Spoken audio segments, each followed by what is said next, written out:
प्यारे विद्यार्थियों, क्या आपने कभी सोचा है कि पेड़ भी हमारी तरह जीते हैं, श्वास लेते हैं और सुख दुख को महसूस करते हैं? और अगर हम पौधे को उल्टा लटका दें तो क्या होगा? आज हम जानेंगे एक ऐसे रहस्य के विषय में जो आपको आश्चर्यचकित कर देगा, हैरान कर देगा। नमस्कार विद्यार्थियों, स्वागत है आपका अपने चैनल वीके हिंदी संस्कृत गुरुकुल में। आज हम पढ़ने जा रहे हैं कक्षा 6 की मल्हार पुस्तक का महत्वपूर्ण पाठ पेड़ की बात, जिसे लिखा है हमारे राष्ट्र के महान वैज्ञानिक जगदीश चंद्र बसु ने। तो चलिए बिना समय गंवाए शुरू करते हैं आज का सेशन। प्यारे विद्यार्थियों, सबसे पहले हम जगदीश चंद्र बसु के बारे में जान लेते हैं। जगदीश चंद्र बसु जी का जन्म 1928 यानी कि 1928 में हुआ था और इनकी मृत्यु 2020 यानी कि 2020 में हुई थी। तो प्रसिद्ध वैज्ञानिक जगदीश चंद्र बसु का बचपन प्रकृति का, नेचर का अवलोकन करते हुए, प्रकृति का विश्लेषण करते हुए, प्रकृति के अंदर ही खोजबीन करते हुए बीता। पेड़ पौधों, जीव जंतुओं से प्रेम करते हुए उनकी शिक्षा प्रारंभ हुई। वे जीव विज्ञान, जिसको कहते हैं बायोलॉजी, और भौतिकी यानी कि फिजिक्स, और वनस्पति विज्ञान तथा विज्ञान कथा लेखन यानी विज्ञान के विषय में कहानियां लिखने, क्योंकि बच्चों को कहानियां बड़ी पसंद है तो कहानियों के माध्यम से वो विज्ञान को समझाते थे। वैज्ञानिक तो थे ही, लेकिन छोटी छोटी कहानियां लिखते थे और कहानियों के माध्यम से वो बच्चों को वो अपना जो ज्ञान है उसको स्प्रेड करते थे, उसको ज्ञान को पहुंचाते थे। तो प्यारे बच्चों, इस प्रकार के वो लेखक थे और एक बहुविध व्यक्ति थे, यानी कि बहुत कुछ जानने वाले व्यक्ति थे।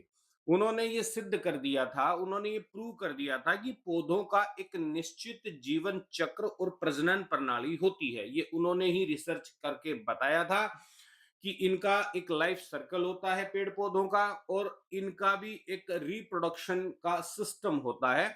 और वे अपने परिवेश यानी वातावरण के प्रति बहुत जागरूक होते हैं कि उनके चारों तरफ क्या हो रहा है, कौन उनको काटने आ रहा है, जो कोई अगर उनको नुकसान पहुंचाने आ रहा है, चोट पहुंचाने आ रहा है पेड़ पौधों को, तो वो महसूस करते हैं, भय डर महसूस करते हैं, फियर को वो महसूस करते हैं। और अगर कोई उनको पानी देने आ रहा है, उनसे प्यार करने के लिए आ रहा है, तो वो उस चीज को भी महसूस करते हैं कि हाँ, ये हमारा हितैषी है। तो इस तरह वो अपने महान वैज्ञानिक जो है वो अपने प्रयोगों के माध्यम से ये स्थापित करने वाले विश्व के पहले व्यक्ति थे कि पौधे किसी भी अन्य जीव के ही समान होते हैं और पौधों के अंदर जीवात्मा होती है। विज्ञान ऐसे विषय को भी चित्रात्मक साहित्य स्वरूप प्रदान करने वाले जगदीश चंद्र बसु, यानी कि वो अपने इस वैज्ञानिक विषय को अपने लिटरेचर के माध्यम से, अपने लेखन के माध्यम से बच्चों तक पहुंचाने वाले जगदीश चंद्र बसु ने सर्वप्रथम सबसे पहले रेडियो तरंगों, रेडियो वेव्स के द्वारा संचार स्थापित किया और एक सबसे बड़ी दुनिया के अंदर वैज्ञानिक खोज की थी। पेड़ की बात, क्योंकि वो एक बंगाली थे, तो उन्होंने अपना ये जो कहानी है ये पेड़ की बात के नाम से उन्होंने बांग्ला भाषा में लिखी थी, लेकिन इनका हिंदी में अनुवाद किया था शंकर सेन ने। तो चलो प्यारे बच्चों, हम इस पाठ के विषय में थोड़ा सा जान लेते हैं। देखिए, ये जो पाठ है ये हमें पेड़ों के जीवन के बारे में बहुत ही सुंदर तरीके से और सरल तरीके से समझाता है। पेड़ भी हमारी तरह जन्म लेते हैं, बड़े होते हैं, भोजन करते हैं और फिर नई पीढ़ी को जन्म देकर खुद समाप्त हो जाते हैं। ये कहानी हमें ये बताती है, सिखाती है कि पेड़ भी एक जीव की तरह ही महसूस करते हैं, सुख दुख महसूस करते हैं, प्यार मोहब्बत महसूस करते हैं, दुश्मनी महसूस करते हैं और वो संघर्ष भी करते हैं और प्रकृति के नियमों का पालन भी करते हैं। जो प्रकृति ने उनके लिए नियम बनाए हैं उनकी वो अनुपालना करते हैं, और वो बहुत ही सिस्टमैटिक जीव होते हैं, एक सिस्टम में चलने वाले होते हैं। वो कभी भी अनुशासन को भंग नहीं करते, वो कभी भी नेचर के खिलाफ नहीं चलते। शुरुआत में देखिए, जब प्रारंभ होता है तो बीज जो है वो मिट्टी के अंदर पड़ा हुआ होता है। ये आप प्रयोग करके देख सकते हैं अपनी बायोलॉजी लैब में। धीरे धीरे समय बीतता है, और जब सही मौसम आता है, उसके अनुकूल वातावरण उसको मिलता है, सर्दियों के बाद बसंत और बारिश का जो समय होता है, आपने देखा होगा चारों तरफ हरियाली छा जाती है, तो बीज से अंकुर निकलता है। और यह अंकुर दो भागों में बंटता है। एक भाग नीचे की तरफ जाता है, जिसे जड़ कहते हैं, और दूसरा भाग ऊपर की तरफ बढ़ता है, जिसे तना कहते हैं। ये बीज की जो शुरुआती गति होती है और अंत तक जो गति होती है, ये दो तरफा होती है। यानी कि जितना वो ऊपर की तरफ बढ़ता है, आप लोगों को, हमें तो जो पेड़ है, पौधा है, वो ऊपर की तरफ ही बढ़ता हुआ प्रतीत होता है, दिखाई देता है, लेकिन ऐसा नहीं कि वो केवल ऊपर की तरफ ही बढ़ रहा है, वो नीचे की तरफ भी उतना ही बढ़ रहा होता है। तो पेड़ कितना भी छोटा हो, उसकी जड़ हमेशा नीचे की ओर ही होगी, और तना हमेशा उसका ऊपर की तरफ ही बढ़ेगा। ये हर पेड़ का एक रूल है, नियम है। ये प्रकृति का नियम है। अगर हम एक पौधे को उल्टा लटकाने, ये प्रयोग करके आप देख लीजिए, अगर एक पौधे को आप उल्टा लटका दो, उस गमले को उल्टा लटका दो, तो कुछ समय के बाद आप नोटिस करेंगे कि उसकी जड़ जड़ है, वो फिर से नीचे की तरफ जानी शुरू हो गई है, और उसका जो तना है, उसकी जो फ्लुंगल है, वो ऊपर की तरफ मुड़ गई है, वो ऊपर की तरफ बढ़ना शुरू हो गई है। हम खाना खाते हैं, पानी पीते हैं, लेकिन सॉरी, लेकिन पेड़ जड़ों से मिट्टी में घुला हुआ जो पानी होता है, और जो पोषक तत्व होते हैं मिट्टी के अंदर, उनको अपने जड़ के अंदर जो रेशे होते हैं, उसके माध्यम से वो सोखते हैं, यानी कि उसको खींचते हैं, आकर्षित करते हैं अपने अंदर, ऑब्जर्व करते हैं। जब बारिश होती है, तो मिट्टी में बहुत से तत्व, जो पोषक तत्व हैं, वो घुल जाते हैं, और पेड़ इन्हें अपनी जड़ों के माध्यम से अपने अंदर खींच लेते हैं।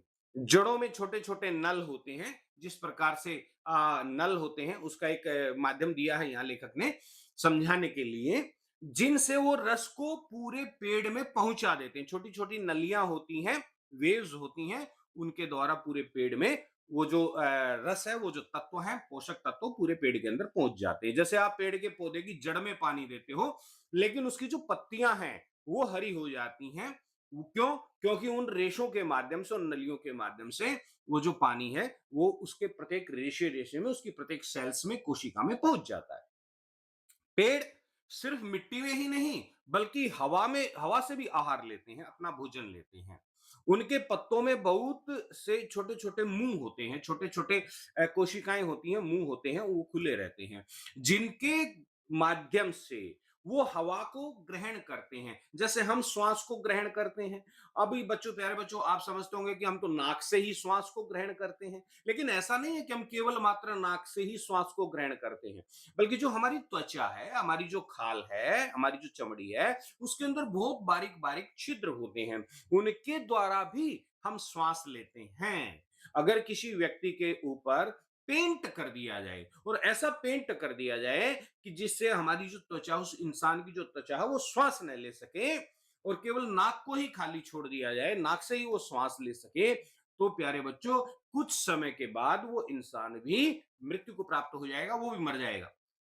क्योंकि खाल भी, हमारी जो त्वचा है, चमड़ी है, स्किन है, वो भी सांस लेती है। उसी तरह पेड़ पौधे होते हैं। तो पेड़ पौधे जो हैं, वो श्वास लेते हैं, अपनी चमड़ी से, अपनी पत्तियों से श्वास लेते हैं, वो हवा से भी आहार लेते हैं। तो ये जो पूरी प्रक्रिया है, इसको कहते हैं प्रकाश संश्लेषण की प्रक्रिया, जिसको फोटोसिंथेसिस भी कहा जाता है। यह प्रक्रिया सूरज की रोशनी के द्वारा होती है। सूरज का जो प्रकाश होता है, सूरज का प्रकाश पेड़ के पत्ते पर, किसी भी पत्ते के ऊपर गिरता है, और वो एक प्रक्रिया करता है, वो एक प्रोसेस करता है, जिसको फोटोसिंथेसिस कहा जाता है। पेड़ की, किसी भी पेड़ के पत्ते में हरा रंग होता है। वो जो हरा रंग होता है, वो क्लोरोफिल के कारण होता है, और क्लोरोफिल नाम का जो पदार्थ है, वो सूर्य के प्रकाश से रिएक्ट करके भोजन का निर्माण करता है, पोषक तत्वों का निर्माण करता है। तो पेड़ जो है, वो पेड़ों के द्वारा जो छोड़ी गई जो गंदी हवा है, जिसको अंगारक वायु यहां पर कहा जाता है, यानी कि पेड़ गंदी हवा छोड़ते हैं। कौन सी गंदी हवा छोड़ते हैं, वह हम बाद में उसके ऊपर डिस्कस करेंगे। उसको साफ करके ऑक्सीजन में बदल देते हैं। हम जो भी गंदी हवा छोड़ते हैं उसको वो साफ करते हैं, वो कार्बन डाइऑक्साइड को लेते हैं और ऑक्सीजन को छोड़ते हैं। उल्टी प्रक्रिया होती है। जिस वो जो उनके द्वारा छोड़ी हुई जो ऑक्सीजन है, जो प्राणवायु है, उसके द्वारा हम सांस लेते हैं और हम जिंदा रहते हैं।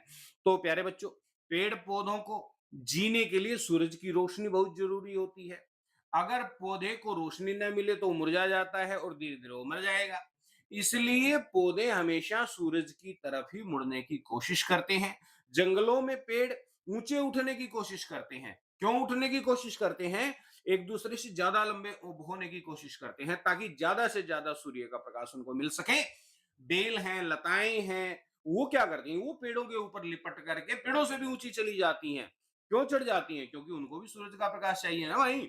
तो पेड़ हमें क्या क्या प्रदान करते हैं? तो पेड़ प्यारे बच्चों हमें फल देते हैं, फूल देते हैं, बीज देते हैं। फूलों से ही बीज बनते हैं, जिससे नए पेड़ जन्म लेते हैं। फूल अपने रंग और खुशबू से तितलियों और मधुमक्खियों को आकर्षित करते हैं, अपनी तरफ अट्रैक्ट करते हैं। और वो जो तितलियां हैं या जो भंवरे हैं, वो फूल के अंदर बैठते हैं और फूल के अंदर बैठ करके वो क्या करते हैं, मधु का पान करते हैं, शहद को चूसते हैं। लेकिन उनके पैरों पर पराग कण चिपक जाते हैं और वो जो बारीक पराग कण है, वो जो जीव है, चाहे वो तितली है, चाहे वो मधुमक्खी है, जब वो दूसरे पेड़ पर बैठती है तो वो दूसरे उसके पैरों पर जो चिपके हुए पराग कण है, वो दूसरे फूल में पहुंच जाते हैं। और इस प्रकार से दोनों परागकणों का, यानी कि नर परागकण और मादा परागकण, दोनों का मिलन होता है और बीज का निर्माण होता है। जब पेड़ बूढ़ा हो जाता है तो वह धीरे धीरे सूखने लगता है, उसकी शाखाएं कमजोर हो जाती हैं, पत्ते गिर जाते हैं और एक दिन पूरा पेड़ जमीन पर गिर पड़ता है। लेकिन इससे पहले ही वो अपने बीज धरती में छोड़ जाता है, जिससे नए पेड़ उग सकें। वो अपनी जनरेशन को आगे बढ़ा देता है, वो अपना काम कर देता है। तो जीवन भर इसी काम में लगा रहता है कि हमारे जो जनरेशन है वो आगे बढ़ती रहे। तो पेड़ हमें क्या सिखाते हैं प्यारे बच्चों? तो पेड़ हमें सिखाते हैं जीवन में त्याग, जीवन में धैर्य, जीवन में सेवा, जीवन में परोपकार की भावना, बहुत सारी महत्वपूर्ण चीजें हमें सिखाती हैं। वे बिना किसी स्वार्थ के हमें शुद्ध हवा प्रदान करते हैं, फल प्रदान करते हैं, लकड़ी प्रदान करते हैं, छाया प्रदान करते हैं, भोजन प्रदान करते हैं, नाना प्रकार की औषधियां प्रदान करते हैं और हमारे जीवन जीने के लिए बहुत कुछ वो प्रदान करते हैं। पूरे जीवन वो हमें देते ही रहते हैं, हमसे लेते तो क्या ही है वो। उनका पूरा जीवन दूसरों के लिए ही समर्पित होता है। हमें भी पेड़ों की ही तरह प्यारे बच्चों सहनशील होना चाहिए, परोपकारी बनना चाहिए। ये पाठ हमें क्या सिखाता है? ये पाठ हमें सिखाता है कि हमें पेड़ों की देखभाल करनी चाहिए और ज्यादा से ज्यादा पेड़ हमें लगाने चाहिए ताकि पृथ्वी को हरा भरा और सुंदर बनाया जा सके। ठीक है ना? और पेड़ों को कभी भी हमें नुकसान नहीं पहुंचाना चाहिए प्यारे बच्चों। ठीक है जी? तो आगे बढ़ते हैं। तो अब हम कर लेते हैं पाठ इसकी रीडिंग, यानी कि पाठ का अनुवाचन। तो चलो शुरू कर लेते हैं। तो हमारे जो लेखक हैं, हमारे वैज्ञानिक साहब हैं जगदीश चंद्र बसु जी, वो हमारे आदर्श पुरुष हैं। वो हमारे लिए एक छोटी सी कहानी लेकर के आए हैं पेड़ की बात। तो वो क्या कहते हैं, देख लीजिए। तो देखिए, बहुत दिनों तक मिट्टी के नीचे बीज पड़े रहे। ठीक है जी? इसे इसी तरह महीना दर महीना बीतता चला गया। सर्दियों के बाद बसंत आया, उसके बाद वर्षा की शुरुआत में दो एक दिन पानी बरसा, एक दो दिन पानी बरसा।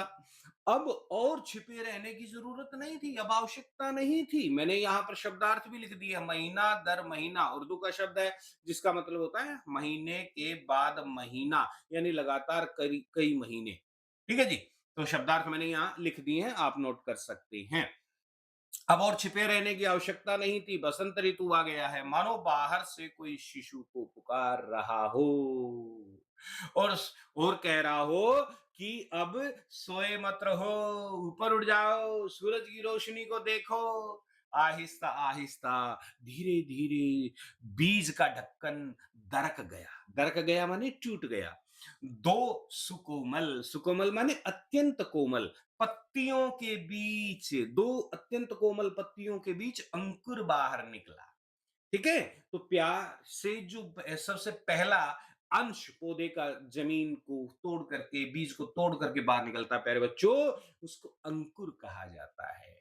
अंकुर का एक अंश, एक पार्ट, एक हिस्सा नीचे की तरफ भी बढ़ गया, नीचे मिट्टी में मजबूती से गड़ गया, मिट्टी को मजबूती से पकड़ लिया, और दूसरा अंश, दूसरा हिस्सा माटी को भेद कर मिट्टी के ऊपरी परत को तोड़कर ऊपर की ओर उठ गया।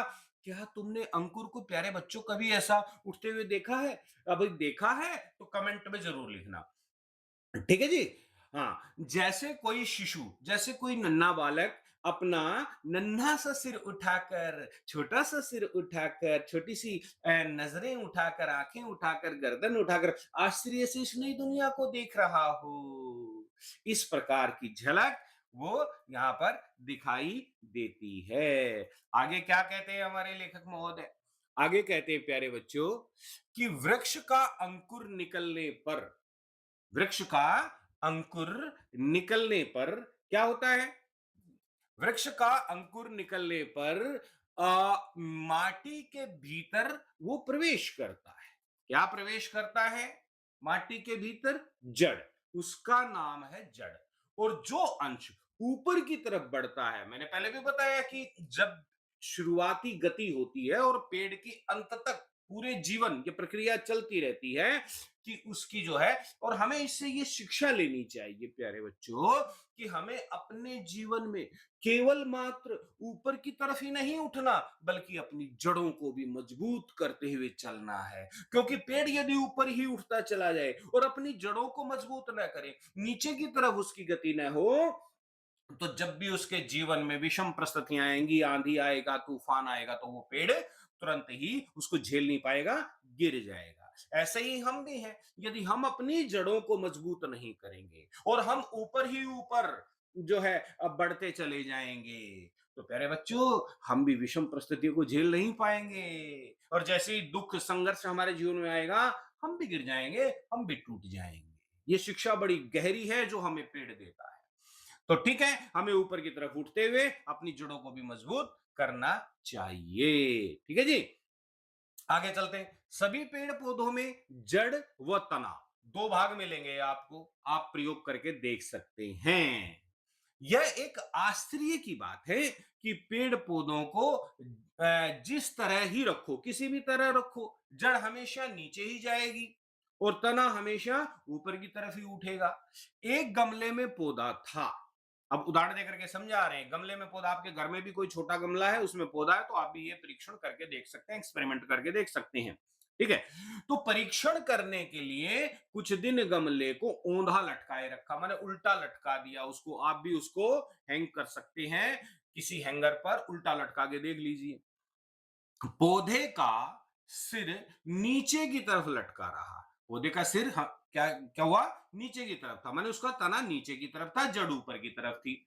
दो एक दिन बाद क्या नोटिस किया? मैं देखता हूं कि जैसे पौधे को भी सब भेद मालूम हो गया, पौधे को भी सब राज महेश रहस्य पता चल गया कि मुझे उल्टा लटका दिया गया है। उसकी सब पत्तियां और डालियां टेढ़ी होकर ऊपर की तरफ उठने लगी और जड़ घूमकर नीचे की तरफ बढ़ने लगी, लटक गई। तो तुमने कई बार सर्दियों में मूली काटकर, मूली काटकर बोई होगी, ऊपर ऊपर से मूली को काट दीजिए, थोड़ा सा उसका हिस्सा, उसको काट करके देख लो, देखा होगा पत्ते, पहले पत्ते व फूल नीचे की ओर रहे, कुछ दिन बाद देखोगे कि पत्ते और फूल ऊपर की तरफ उड़ जाएंगे। आप एक्सपेरिमेंट करके देख सकते हो, आप आजमा करके देख सकते हो। ये एक्सपेरिमेंट आपको जरूर करना चाहिए, और इस प्रकार का एक्सपेरिमेंट करके आपको अपनी कक्षा में शो करना चाहिए, आपको अपने टीचर को दिखाना चाहिए।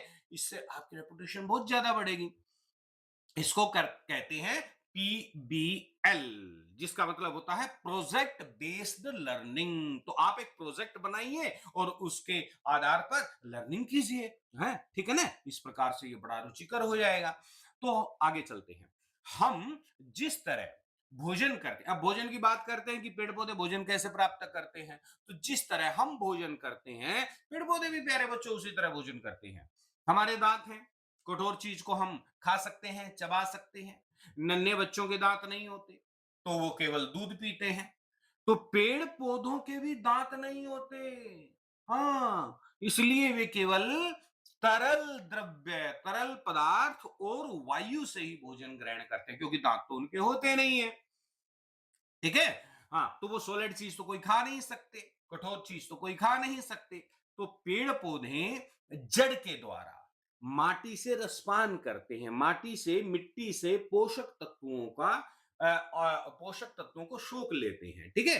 हाँ, चीनी में पानी डालने पर क्या होता है, चीनी गल जाती है, कुछ समय के बाद आपको चीनी दिखाई नहीं देगी, पानी के अंदर घुल जाएगी। नमक को डाल करके देख लो, नमक घुल जाएगा।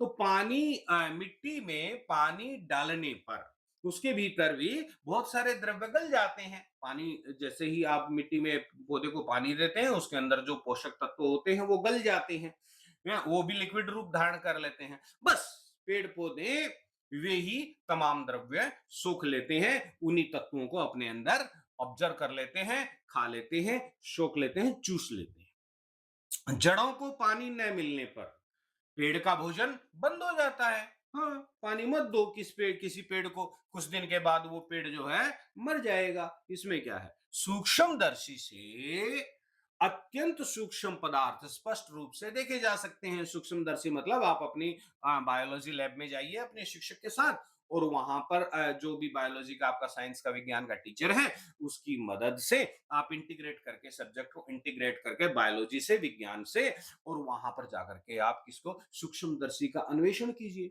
सूक्ष्मदर्शी से अत्यंत जो छोटे, सूक्ष्मदर्शी क्या करता है, बहुत बारीक चीज जिनको आप आंख से नहीं देख सकते, उनको उस यंत्र के माध्यम से आप देख सकते हैं, ठीक है। तो सूक्ष्मदर्शी से अत्यंत सूक्ष्म पदार्थ स्पष्ट रूप से देखे जा सकते हैं। पेड़ की डाल, पेड़ की जो डाली होती है, अथवा पेड़ का इस यंत्र के द्वारा, इस जो कि आपको मिल जाएगा आपके बायोलॉजी लैब में, तो उससे परीक्षण करके देखिए, एक्सपेरिमेंट करके देखिए कि पेड़ में हजारों हजार नल होते हैं, छोटी छोटी छोटी छोटी नलियां होती हैं। आप किसी पेड़ की जड़ को इस प्रकार से अनुप्रस्थ तरीके से लंबा बीच में से काट करके सूक्ष्मदर्शी के नीचे रखिए, तो आपको दिखाई देंगी बहुत सारी बारीक बारीक नलियां दिखाई देंगी। इन सब नलों के द्वारा, इन सब नालियों के द्वारा मिट्टी से पेड़ के शरीर में रस, जो भी पोषक तत्व हैं, उनका संचार होता है, उनका प्रवाह होता है, उनका मूवमेंट होता है। ठीक है प्यारे बच्चों, ये एक्सपेरिमेंट आप करके देख सकते हैं। ठीक है, आगे चलते हैं भाई, आगे क्या कहते हैं जगदीश चंद्र बसु जी। इसके अलावा, इसके अतिरिक्त वृक्ष के पत्ते हवा से आहार ग्रहण करते हैं। अब हवा से भी, वहां से तो करते ही हैं, लेकिन हवा से भी, वायु से भी वो अपना भोजन प्राप्त करते हैं। पत्तों में अनगिनत छोटे छोटे मुंह बने होते हैं, छोटे छोटे छिद्र होते हैं, उनको लेखक ने आपको समझाने के लिए मुंह बताया है यहाँ पर, ठीक है। हमारे जैसा मुंह ऐसा नहीं होता, मतलब, लेकिन छोटा सा उसमें एक छेद होता है पत्तों के अंदर, ठीक है जी। हाँ, सूक्ष्मदर्शी से आप देख सकते हैं। तो सूक्ष्मदर्शी के जरिए अनगिनत मुंह पर अनगिनत होंठ भी देखे जा सकते हैं, बिल्कुल आपको दिखाई देंगे, ठीक है। हाँ, जब आहार करने की जरूरत न हो, तब वो दोनों होठ अपने बंद कर लेती हैं, यानी कि वो जो छिद्र है वो बंद हो जाते हैं रात के समय। जब आहार की आवश्यकता होती है तो वो छिद्र खुल जाते हैं। अब हम श्वास पर श्वास ग्रहण करते हैं। देखिए, हम तो श्वास लेते ही हैं, श्वास लेते हैं, श्वास छोड़ते हैं, आपको पता ही है। और श्वास जब हम लेते हैं तो हम क्या करते हैं, वायु को अंदर ग्रहण करते हैं, और हमारे फेफड़े उस वायु में से जो जीवनी शक्ति है, यानी कि जो ऑक्सीजन है, उसको ग्रहण कर लेते हैं, और हमारे शरीर के अंदर की जो गंदी हवा है, जिसको कार्बन डाइऑक्साइड कहते हैं, उसको बाहर फेंक देते हैं। तो इसको श्वसन तंत्र कहते हैं। तब जो प्रश्वास के द्वारा जो विषाक्त वायु है, यानी कि जो कार्बन डाइऑक्साइड है, जिसको हम बाहर छोड़ते हैं, उसे अंगारक वायु कहते हैं। अंगारक मतलब जो हमारे द्वारा छोड़ी गई दूषित वायु है, जो हमारे काम की नहीं है, कार्बन डाइऑक्साइड है विज्ञान की भाषा में। अगर ये जहरीली हवा, कौन सी जहरीली हवा? कार्बन डाइऑक्साइड पृथ्वी पर इकट्ठा हो जाए, एकत्रित इतनी ज्यादा हो जाएगी भाई, ठीक है ना? हाँ, पूरे वायुमंडल में जो है कार्बन डाइऑक्साइड ही फैल जाएगी, ऑक्सीजन तो वैसे भी बहुत कम है।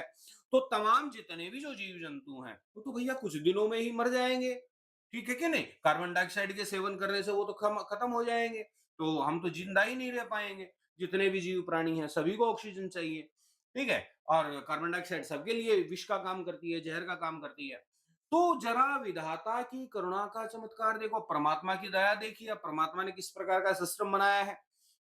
जो लोग कहते हैं कि भाई भगवान है इस दुनिया में, बताइए हमें, दिखाइए हमें चमत्कार, तो हम होगा तो हम मानेंगे। तो इससे बड़ा चमत्कार प्यारे बच्चों और क्या हो सकता है? देख लीजिए आप, ये भगवान ने इतना बड़ा सिस्टम बना रखा है। जो जीव जंतुओं के लिए जो जहर है, यानी कि कार्बन डाइऑक्साइड जो हमारे लिए जहर है, वो पेड़ पौधों के लिए अमृत है, वो पेड़ पौधों के लिए भोजन है, ठीक है ना? पेड़ पौधे उसी का सेवन करते हैं और उसे पूर्ण तथा शुद्ध कर देते हैं, उसी को शुद्ध कर देते हैं, उसको खा जाते हैं और उसमें से एक नई हवा छोड़ते हैं, जिसको ऑक्सीजन कहते हैं। एक नई गैस छोड़ते हैं ऑक्सीजन, वो हमारे लिए प्राणदायी है। तो पेड़ के पत्तों पर जब सूर्य का प्रकाश पड़ता है, तब पत्ते सूर्य की ऊर्जा से, सूर्य की एनर्जी से, सूर्य के अंदर जो वेव्स आती हैं और उसके अंदर जो एनर्जी होती है, उसके आधार पर जो अंगारक वायु है, यानी कि जो कार्बन डाइऑक्साइड है, उससे अंगार निःशेष कर डालते हैं। यानी कि अंगार माने क्या?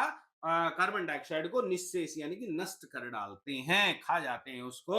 और यही अंगार वृक्ष के भी शरीर में प्रवेश करके, यानी कि यही जो कार्बन डाइऑक्साइड है, क्योंकि ये गर्म गैस होती है, आप श्वास को छोड़ते हैं तो आप महसूस करते होंगे कि आपका श्वास गर्म होता है, ठीक है ना? इसलिए इसको अंगार वायु कहा गया है। तो ये जो कार्बन डाइऑक्साइड होती है गर्म गैस होती है, तो इसको जो है इसी से गर्मी बढ़ती है। आपको पता भी होगा कि वायुमंडल के अंदर जो है कार्बन डाइऑक्साइड बढ़ेगी तो टेम्परेचर भी बढ़ जाएगा, ठीक है? तो अंगार यानी कि कार्बन डाइऑक्साइड, ये वृक्ष जो है, पेड़ जो है, वो शरीर के अपने अंदर प्रवेश कर लेते हैं और उसका संवर्धन कर देते हैं, उसका संशोधन कर देते हैं, ठीक है? पेड़ पौधे प्रकाश चाहते हैं, बिना सूर्य के प्रकाश के बात बनने वाली नहीं है। प्रकाश न मिलने पर ये बच नहीं सकते, ये जिंदा नहीं रह सकते। किसी पेड़ पौधे को ये भी परीक्षण कर सकते हैं आप, एक गमले को बिल्कुल गुप्त अंधेरे में रख दो, कुछ समय के बाद वो मर जाएगा, बेशक आप उसको पानी देते रहें, ठीक है? वो पीला पड़ जाएगा और मर जाएगा, उसको पोषक तत्व तो मिलेंगे ही नहीं। तो पेड़ पौधों की सर्वाधिक कोशिश, सबसे अधिक कोशिश यही रहती है कि किसी भी तरह उन्हें थोड़ा सा प्रकाश मिलता रहे। यदि खिड़की के पास गमले में पौधा रख दो, ठीक है, उससे भी काम चल जाएगा, कोई दिक्कत वाली बात नहीं है, है? तो आप क्या देखोगे? एक परीक्षण कर सकते हो, तब एक जो है एक्सपेरिमेंट करके देख सकते हो, तब देखोगे कि जितनी भी पेड़ पौधे की पत्तियां हैं, डालियां हैं, वो अंधकार से बचकर प्रकाश की तरफ मुड़ जाती हैं, ठीक है? उनका जो मोड़ है, उनका जो आकर्षण है, वो प्रकाश की तरफ हो जाता है। वन, अरण्य, अरण्य माने जंगल, जंगल में जाने पर आपको क्या पता लगेगा? जंगल में घूम करके देखिए, एक्सपेरिमेंट करके देखिए, ठीक है ना? रिसर्च करके देखिए, आपको पता चलेगा कि तमाम प्रकार के जो पेड़ पौधे हैं, इस होड़ में, उनमें होड़ लगी हुई है, सचेष्ट हैं, वो चेष्टा कर रहे हैं कि कौन जल्दी से जल्दी सिर उठाकर पहले प्रकाश को झपट ले, कौन सबसे ज्यादा जल्दी प्रकाश को पाले। जिस प्रकार से आप जीव जंतुओं के बीच में, मान लीजिए कुत्तों का झुंड है, उसके या बिल्लियों का झुंड है, उसके अंदर एक रोटी के टुकड़े डाल दीजिए, तो उनमें आपस में होड़ लग जाती है कि कौन पहले रोटी खाए। उसी प्रकार से पेड़ पौधों में भी होड़ लगी रहती है कि कौन ज्यादा से ज्यादा सूर्य के प्रकाश को प्राप्त कर ले, क्योंकि जितना ज्यादा सूर्य का प्रकाश उसको मिलेगा, उतना ही ज्यादा उसको भोजन मिलेगा। इसलिए जो छोटे पेड़ पौधे होते हैं जंगल के अंदर, जो किसी पेड़ के नीचे उग आते हैं किसी वजह से, लेकिन उनको प्रकाश जो है उतना नहीं मिल पाता, तो वो बढ़ भी नहीं पाते, ठीक है? हाँ, उनका उतना विकास नहीं हो पाता। जो बेल हैं, लताएं हैं, वो छाया में पड़ी रह जाएंगी, तो छाया में पड़ी रह जाएंगी तो वो बेचारी मर जाएंगी। इसलिए वो क्या करती हैं, वो पेड़ों के ऊपर लिपट जाती हैं, और पेड़ों के ऊपर लिपट करके पेड़ों के तनों के सहारे, पेड़ों की डालियों के सहारे वो उनसे भी ऊपर उड़ जाती हैं। किस लिए उड़ जाती है? क्योंकि उनको भी प्रकाश चाहिए भाई, ठीक है ना? इसलिए ये सारी प्रक्रिया चलती रहती है, ठीक है जी। आगे बढ़ते हैं प्यारे बच्चों, आगे क्या कहते हैं हमारे आदरणीय जगदीश चंद्र बसु जी। आगे कहते हैं कि देखिए लेखक हमें अब ये समझाने की कोशिश करते हैं कि अब तो आप समझ ही गए होंगे कि जो प्रकाश है, जो सूर्य का प्रकाश है, वो जीवन का मूल मंत्र है। उसके बिना जीवन की संभावना इस पृथ्वी पर नहीं की जा सकती। सूर्य की किरणों का स्पर्श पाकर ही पेड़ पल्लवित होते हैं। पल्लवित माने उनके अंदर नए नए अंकुर निकलते हैं, नए नए पत्ते निकलते हैं। कहने का मतलब वो बढ़ते हैं, उनमें वृद्धि होती है। पेड़ पौधों के रेशे रेशे रेशे रेशे माने उसके अंदर जो नलिकाएं हैं, जो कोशिकाएं हैं, जो सेल्स हैं, है वो, ठीक है ना, जो नर्वस सिस्टम है वो, तो रेशे में सूर्य की किरणें आबद्ध हैं, वो सूर्य की किरणों को पकड़ लेता है, कैच कर लेता है। और ईंधन को जब हम कोई भी जो पेड़ है, वो जो उसकी डानी उसकी डाली है, जब सूख जाती है तो देखो कितने अच्छे से जलती है। क्यों जलती है भाई? वो ईंधन के रूप में हम उसको प्रयोग करते हैं, है क्या नहीं? और भी मैं आपको बात बता दूं, जितना भी जो पेट्रोलियम है, जमीन के अंदर से जो निकलता है पेट्रोलियम, ठीक है जी, जिसको क्रूड ऑयल कहते हैं, जिससे हमारी गाड़ियां चलती हैं, जहाज चलते हैं, जिसको हम ईंधन के रूप में प्रयोग करते हैं, हमारी मोटरसाइकिल चलती हैं, वो जमीन के अंदर से निकलता है। वो कैसे बनता है भाई? तो वो भी तो पेड़ पौधों और जीव जंतुओं के जो करोड़ों वर्ष पहले जमीन के अंदर नीचे दब गए थे, ठीक है, उनके अंदर जो तेल का रूप उन्होंने धारण कर लिया, और उनके अंदर जो ज्वलन शक्ति है, जो पावर है, जो सूर्य की किरणों से उन्होंने ले ली थी, आज वही ईंधन के रूप में है। तो ईंधन के जलाने पर जो प्रकाश और ताप बाहर प्रकट होता है, आप किसी भी ईंधन को जलाओ आप, तो क्या चीज मिलती है? तो प्रकाश मिलता है, लाइट मिलती है, और दूसरी गर्मी मिलती है। और सूर्य से क्या मिलता है? सूर्य से भी तो दो ही चीज मिलती है ना, एक तो प्रकाश मिलता है, और दूसरा क्या मिलता है? गर्मी मिलती है, ऊर्जा मिलती है। ठीक है, तो ये जो गर्मी है, जो ईंधन को जलाने से प्राप्त होती है, और जो प्रकाश है, ये कहां से आया? उसके अंदर उसका अपना नहीं है, ये उसने किसी जमाने में सूर्य से ही लिया था, और उसने अपने अंदर उसको एकत्रित करके रखा हुआ था, इकट्ठा करके रखा हुआ था। तो प्यारे बच्चों, पेड़ पौधे और समस्त हरियाली, जो कुछ भी आप देख रहे हैं प्रकृति के अंदर, वो प्रकाश हथियाने के जाल है, प्रकाश को प्राप्त करने का एक सिस्टम है। पशु पक्षी, डांगर, जिसको एक शब्द आया है, डांगर का मतलब भी पशु ही होता है, ठीक है, जो जंगल में चरते हैं, ठीक है वो। तो पशु डांगर यानी कि पशु पक्षी, पेड़ पौधे, या जो हरियाली है, पेड़ पौधे क्या करते हैं? हरियाली को ही तो खाते हैं, घास फूस को ही तो खाते हैं, और उस हरियाली को खाकर ही अपने प्राणों का निर्वाह करते हैं, वो जीवित रहते हैं, जिंदा रहते हैं। तो वो पेड़ पौधों को, जो घास को जो जीव जंतु खाते हैं, तो पेड़ पौधों से उनको क्या मिलता है? तो पेड़ पौधों से उनको वही ऊर्जा मिलती है जो उन्होंने सूर्य से ली थी, जो उन्होंने हवा से ली थी, जो इन्होंने धरती माता से ली थी। तो पेड़ पौधों में जो सूर्य का प्रकाश है, और उन्होंने अंदर जो समाया हुआ है, समाहित माने समाया हुआ है, वो इसी तरह जो जीव जंतु जब उस घास फूस को खाते हैं, वनस्पति को खाते हैं, तो वो जो प्रकाश है और वो जो ऊर्जा है, जो उन्होंने किसी जमाने में सूर्य से ली थी, वो उस जीव जंतु के अंदर समा जाती है, और उससे उसको एनर्जी फील होती है, उससे उनका जीवन चलता है। इसी तरह से हम अनाज खाते हैं, फल फ्रूट खाते हैं, सब्जियां खाते हैं, उससे हमारा जीवन चलता है, ठीक है ना, औषधियां खाते हैं। तो ये सोच कर देखा जाए, आप सोच करके देखिए कि हम भी प्रकाश की ही खुराक खा रहे हैं, प्रकाश को ही खा रहे हैं, किसी न किसी माध्यम से, भले हम फल फ्रूट के माध्यम से खा रहे हो, भले हम औषधियों के माध्यम से खा रहे हो, भले हम अन्न के माध्यम से खा रहे हो, भले हम किसी भी तरीके से जूस पी रहे हो, कोई भी तरीका वो हो सकता है। ठीक है जी, आगे चलते हैं प्यारे बच्चों, आगे क्या कहते हैं? कोई कोई पेड़ 1 वर्ष के बाद मर जाता है। अब पेड़ों की देखो, वैसे तो हमारे वेद शास्त्रों के अंदर 84 लाख योनियां बताई हैं, 73 लाख, 73 लैक्स योनियां तो जो वैरायटीज हैं जीव जंतुओं की, वो तो हमारे वैज्ञानिकों ने भी जो है खोज ली है। ठीक है, धीरे धीरे 84 लाख तक भी पहुंच जाएंगे। तो देखिए, कोई कोई जो पेड़ होता है, वो 1 वर्ष के बाद ही मर जाता है। सब पेड़ मरने से पहले अपनी संतान इस पृथ्वी पर छोड़ जाते हैं, अपना वंश चला करके चले जाते हैं, अपना बीज बिखेर करके चले जाते हैं। व्यग्र, व्यग्र का मतलब होता है चिंतित, यानी कि अधीर होना। वो इस बात के लिए चिंतित होता है, इस बात के लिए अधीर होता है कि हम जो है बेचैन होता है कि भाई जो है हमारा भी आगे जो है कोई बच्चा इस जमीन पर जिंदा रहना चाहिए। तो बीज जो है, बीज उनका बच्चा ही है, बीज ही उनकी संतान है। ठीक है जी। बीज की सुरक्षा और उसका जो संभाल है, देखभाल है, पालन पोषण है, उसके लिए पेड़ फूल की जो पंखुड़ियां हैं, ठीक है, फूल की पंखुड़ियों से गिरा एक छोटा सा घर तैयार कर देते हैं उसकी सुरक्षा के लिए। ठीक है जी। फूलों से आच्छादित, आच्छादित माने ढककर, फूलों से ढककर पेड़ ढका हुआ होने पर पेड़ जो है कितना सुंदर दिखाई देता है। देखिए किसी पेड़ को आप देख लीजिए जो फूलों से लदा हुआ हो, ठीक है, कितना सुंदर प्रतीत होता है। जैसे फूल फूल के बहाने वो हंस रहा हो, वो अपनी खुशी जाहिर कर रहा हो, वो अपनी खुशियां पृथ्वी पर बिखेर रहा हो। फूल की तरह सुंदर चीज, फूल से ज्यादा सुंदर चीज इस दुनिया के अंदर और क्या हो सकती है? आप ही बता दो। फूल से ज्यादा सुंदर और आकर्षक चीज, आंखों को प्यारी लगने वाली चीज, आंखों को प्यारे लगने वाले रंग और क्या हो सकते हैं दुनिया में? देखिए पूरे दुनिया के अंदर विचरण करके देखिए आप, कितने प्रकार के फूल, और सब फूल अलग अलग रंग के। बड़ी विचित्र बात है, कितना सुंदर है ये पूरा का पूरा परमात्मा का बनाया हुआ सिस्टम।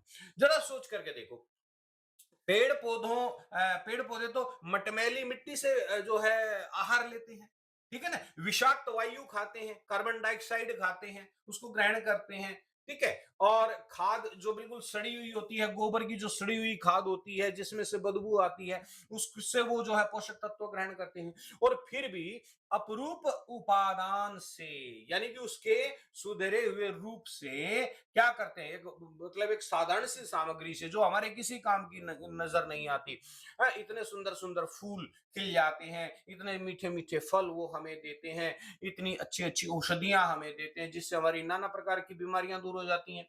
तो तुमने कहानी तो सुनी ही होगी कि स्पर्शमणि, स्पर्शमणि का मतलब होता है पारसमणि। पारसमणि क्या होती है?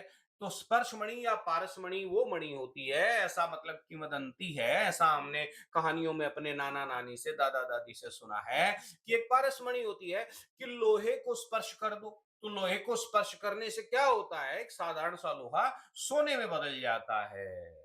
एक जो बहुत ही सस्ती सी धातु है वो एक कीमती धातु में बदल जाती है।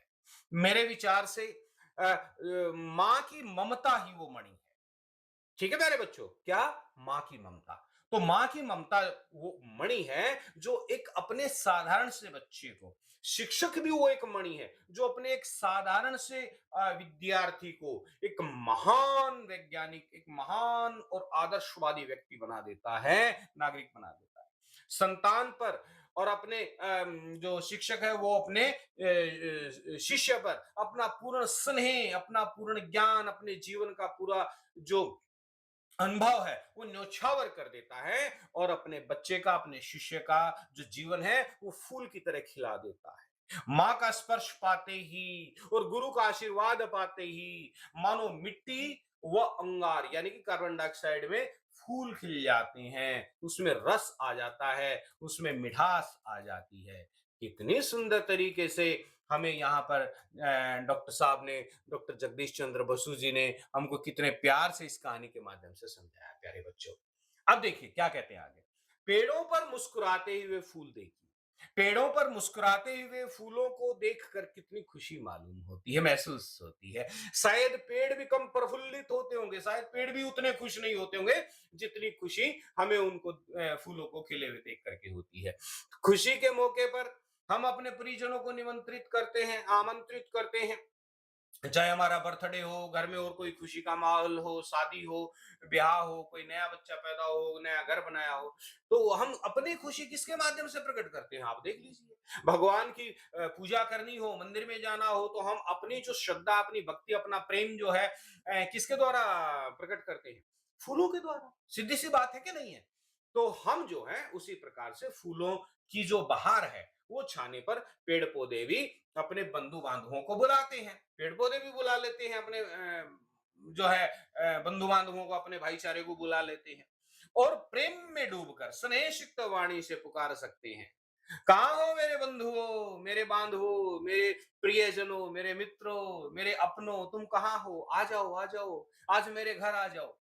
यदि रास्ता भटक जाओ कहीं घर की पहचान न हो, तो इसलिए वो क्या करते हैं? इसलिए वो रंग बिखेर देते हैं, वो खुशबू बिखेर देते हैं। और ये जो रंगीन पंखुड़ियाँ होती हैं और ये जो खुशबू होती है, ये जो महक होती है, ये आकर्षित करती है किसको? मधुमक्खियों को, तितलियों को, भंवरों को, उनको बुलाती है। और ये सभी छोटे छोटे इंसेक्ट्स पहुंच जाते हैं फूलों के पास। वृक्ष की चिरकाल से इनकी बड़ी घनिष्ठता है। चिरकाल माने लंबे करोड़ों सालों से इनकी घनिष्ठता है, इनका प्रेम है, इनका संबंध है, निकट संबंध है। अब देखो वो अपने दलबल के साथ जो है फूलों को देखने के लिए पहुंच जाते हैं, झुंड के झुंड पहुंच जाते हैं तितलियों के, मधुमक्खियों के। कुछ पतंगे, कुछ कीट पतंग दिन के समय पहुंचते हैं और कुछ रात के समय पहुंचते हैं। पक्षी उन्हें देखते ही खा जाते हैं, इसलिए वो रात के समय निकलते हैं। ठीक है। अब शाम होते ही वो उनको बुलाने लग जाते हैं, चारों तरफ अपनी खुशबू बिखेर देते हैं। आपने देखा होगा बहुत से फूल जो है वो रात के समय, क्योंकि रात को तो रंग दिखाई नहीं देंगे ना, तो रात को कैसे उनको आकर्षित किया जाएगा है? तो उन इंसेक्ट्स को, अपने बंधु बांधवों को कैसे बुलाया जाएगा, कैसे उनको रास्ता दिखाया जाएगा कि मैं यहाँ खड़ा हूं? तो खुशबू के माध्यम से वो रास्ता दिखाएंगे। वो वायु मंडल के अंदर खुशबू बिखेर देंगे, तो खुशबू के द्वारा वो जो इंसेक्ट्स हैं वो पहुंच जाएंगे क्या करने के लिए? मधुपान करने के लिए, शहद प्राप्त करने के लिए। तो देखिए परमात्मा ने कितना बड़ा सिस्टम बना रखा है कि नहीं? ये देखिए नेचर का सिस्टम है प्यारे बच्चों। आगे क्या कहते हैं? वृक्ष अपने फूलों में शहद को संचय करके रखते हैं। अब जब देखो, जब कोई मेहमान घर पे आएगा तो उसको खिलाना पिलाना तो पड़ेगा ना भाई, है कि नहीं? ऐसा तो है नहीं कि मेहमान घर पे आएगा हम उसको बुला लेंगे, बड़े प्यार से बुला लेंगे, इनविटेशन कार्ड दे करके बुला लेंगे, लेकिन उसको खाने पीने को कुछ नहीं देंगे तो मेहमान दोबारा आएगा ही नहीं, है कि नहीं? और नाराज होकर के चला जाएगा। तो वो जो इंसेक्ट्स को हमने पेड़ पौधों ने बुलाया है खुशबू बिखेर के, अपने रंग बिखेर के, अब उनको खिलाने पिलाने के लिए भी चाहिए ना कुछ ना कुछ। तो वो पेड़ पौधे उनकी पूरी पार्टी की व्यवस्था रखते हैं और उनके खान पान की पूरी व्यवस्था रखते हैं। अरे कितनी सुंदर चीज, दुनिया की सबसे कीमती चीज यानी कि मधु, यानी कि शहद, ठीक है ना? वो शहद जो है वो अपने फूलों में एकत्रित करके रखते हैं। अब मधुमक्खी और तितली बड़े चाव से मधु का जो है पान करती हैं, उसको खाती हैं, उसको थोड़ा सा खाती हैं और उसको जो बाकी होता है उसको एकत्रित करके ले जाती हैं अपने छोटे छोटे बच्चों के लिए। तो मधुमक्खी के आगमन से वृक्ष का बड़ा उपकार होता है, बड़ा भला होता है उस पेड़ का भाई। उसका भी स्वार्थ की सिद्धि होती है। क्या होती है देखिए, तुम लोगों ने फूल में परागकण देखे होंगे, यानी कि छोटे छोटे कण देखे होंगे, उनको परागकण कहा जाता है। ठीक है जी। तो मधुमक्खियां एक फूल के परागकण दूसरे फूल तक पहुंचा देती हैं। वो जो परागकण हैं मधुमक्खी या तितली के पेड़ों से चिपक जाते हैं, और वही मधुमक्खी, वही इंसेक्ट जब दूसरे फूल पर जाकर के बैठता है तो वो जो परागकण हैं वो वहां छूटे जाते हैं। तो इस प्रकार से नर और मादा जो परागकण होते हैं वो आपस में उनका मिलन हो जाता है और एक बीज की उत्पत्ति होती है, एक बीज का निर्माण होता है। परागकण के बिना बीज पक ही नहीं सकता, बन ही नहीं सकता। तो इस प्रकार फूल में बीज बनता है। ये प्रोसेस है फूल से बीज बनने का। ठीक है प्यारे बच्चों, आगे बढ़ते हैं। अपने शरीर का रस पिलाकर, क्या? मधु, मधु उसके शरीर का ही तो रस है ना। तो अपने शरीर का रस पिलाकर वृक्ष जो है वो बीजों का पोषण करते हैं। ठीक है, बीजों को बढ़ाते हैं। अब अपनी जिंदगी के लिए, अपने जीवन के लिए उसे मोह माया या लोभ तो है नहीं। जैसे हम इंसान जो है अपनी मोह माया में और लोभ में पड़े रहते हैं कि बच्चे बड़े होकर के हमारी सेवा करेंगे, तो वो उनको तो ऐसा कुछ है नहीं कि जो हमारा बच्चा दूसरा पेड़ पैदा हो जाएगा वो हमारी सेवा करेगा। तो वो निस्वार्थ भाव से ये सारा प्रोसेस करते हैं प्रकृति को आगे बढ़ाने के लिए। ठीक है जी। तो तिल तिल करके संतान की खातिर, तिल तिल करके मतलब धीरे धीरे करके, धीरे धीरे वो अपने संतान की खातिर, अपने औलाद के लिए सब कुछ, अपना जीवन पूरा लुटा देते हैं। जो शरीर कुछ दिन पहले हरा भरा था अब बिल्कुल सूख जाता है उस पेड़ का शरीर। अपने ही शरीर का भार उठाने की शक्ति क्षीण हो चली है, यानी कि अब अपने ही शरीर का भार वो पौधा नहीं उठा सकता। आप देख लीजिए, मटर के पौधे को देख लीजिए, ठीक है ना, जो छोटे छोटे और दूसरे जो फल होते हैं, खरबूजे की बेल को देख लीजिए, खीरे की बेल को देख लीजिए, तरबूज की बेल को देख लीजिए, अपने सारे शरीर की जीवन शक्ति, मिठास, जो रस है, पोषक तत्व है, वो तरबूज में भर देती है वो बेल। ठीक है, और कुछ समय के बाद वो बेचारी खत्म हो जाती है और हमें वो मीठा फल दे करके चली जाती है कि नहीं है ऐसा? तो पहले हवा बयार करती हुई, यानी बयार बयार माने खुशबू बिखेरती हुई आगे बढ़ जाती थी। पत्ते हवा के संग क्रीड़ा करते थे, पत्ते हवा के संग संग खेलते थे, छोटी छोटी डालियां ताल ताल करके नाच उठती थी। अब वो पेड़, वो पौधा, वो बेल बेचारी सूख गई है, ठीक है कि नहीं है? अब पेड़ हवा का आघात सहन भी नहीं कर सकता, वो हवा की जो मार है उसको सहन भी नहीं कर सकती, और हवा का बस एक छोटा सा थपेड़ा लगते ही उथर थर कांपने लगता है और वो धीरे धीरे खत्म हो जाता है, नष्ट हो जाता है। एक एक करके सभी डालियां उसकी टूटती चली जाती हैं, पत्ते खत्म हो जाते हैं, और अंत में एक दिन वो अकस्मात यानी कि अचानक सडनली वो पेड़ पौधा बेल जो कुछ भी हो जमीन पर गिर जाता है और मृत्यु को प्राप्त हो जाता है। इस प्रकार से ये पेड़ की एक जीवनचर्या आगे बढ़ जाती है। तो प्यारे बच्चों, आपने बड़े शांति से, बड़े प्यार से इस पाठ को पढ़ा, ठीक है जी। अब आगे चलते हैं। तो देखिए आगे क्या कहते हैं, आपने क्या सीखा इस पेड़ को, इस जो है पाठ को पढ़ करके। तो इस पाठ से, इस वीडियो से हमने पेड़ की बात नामक जो पाठ हमने पढ़ा, इस पाठ की व्याख्या को अच्छे से समझा, इसके शब्दार्थों को विस्तार से समझा। यह पाठ जो है हमारी पुस्तक में है, मल्हार पुस्तक में। इसमें जगदीश चंद्र बसु ने जो हमें प्यार से, बड़े प्यार से इस सारे जो है इस खेल को समझाया है। तो प्यारे बच्चों, अगर इस पाठ के पूरे नोट्स, अब बड़े ध्यान से सुनने की बात है, ठीक है जी, इस पाठ के पूरे रिटर्न नोट्स, लिखित सामग्री अगर आपको चाहिए तो आप जो है इस वीडियो के डिस्क्रिप्शन में जाइए, वहां पर एक लिंक दे रखा है, लिंक है वीके हिंदी संस्कृत गुरुकुल .blogspot.com। उसको आप टैप कीजिए, उसको सिलेक्ट कीजिए, उसको ओपन कीजिए, क्रोम में इसके जो रिटर्न नोट्स हैं वो खुल जाएंगे, ठीक है, और वहां से आप अपने नोट्स तैयार कर सकते हैं, अपनी नोटबुक तैयार कर सकते हैं। और हाँ बच्चों, इस वीडियो को लाइक जरूर करें, चैनल को सब्सक्राइब करें, अपने दोस्तों को शेयर करना तो बिल्कुल भी न भूलें, ठीक है जी। तो याद रखिए, पेड़ केवल प्रकृति का हिस्सा नहीं है, बल्कि वो हमारे जीवन का आधार है।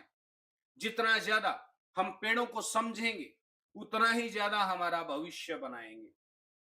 तो प्यारे बच्चों, मिलते हैं अगले वीडियो में। तब तक के लिए सीखते रहिए, आगे बढ़ते रहिए। मेरा शुभ आशीर्वाद, आपका बहुत बहुत धन्यवाद।